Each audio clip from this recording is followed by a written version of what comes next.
আল্লামা দেলোয়ার হোসেন সাঈদী, যিনি একজন বাংলাদেশি ইসলামী পণ্ডিত, বক্তা এবং রাজনীতিবিদ। 12 জুন 1996 থেকে 29 ডিসেম্বর 2008 পর্যন্ত একজন সংসদ সদস্য হিসেবে দায়িত্ব পালন করেন।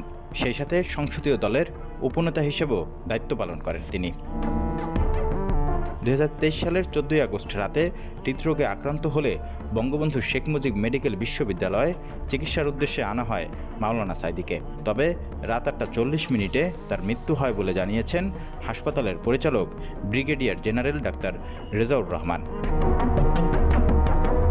মাওলানা সাঈদীর এমন মৃত্যুর বিষয় উড়িয়ে দিয়ে 2024 সালের 31 ডিসেম্বর বাংলাদেশ জামায়াতে ইসলামীর নোয়াখালী জেলা সেক্রেটারি মাওলানা বোরহান উদ্দিন বলেন, শেখ হাসিনা যখন বুঝতে পেরেছে আর বেশি দিন ক্ষমতায় নেই, তখন মাওলানা দেলোয়ার হোসেন সাঈদীকে সুস্থ অবস্থায় জেল থেকে হাসপাতালে এনে ইনজেকশন দিয়ে পরিকল্পিতভাবে হত্যা করেছে।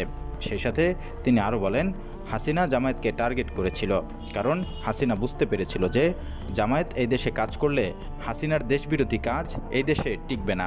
ভারত ও শেখ হাসিনার পরিকল্পনায় জামায়াত নেতাদের হত্যা করা হয়েছে।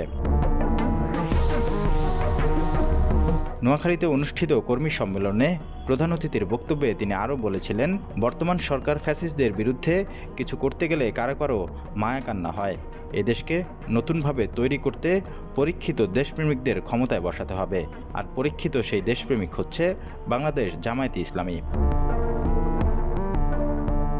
1979 সালে সাধারণ সমর্থক হিসেবে আল্লামা দেলোয়ার হোসেন সাঈদী বাংলাদেশ জামায়াতে ইসলামীতে যোগদান করেন।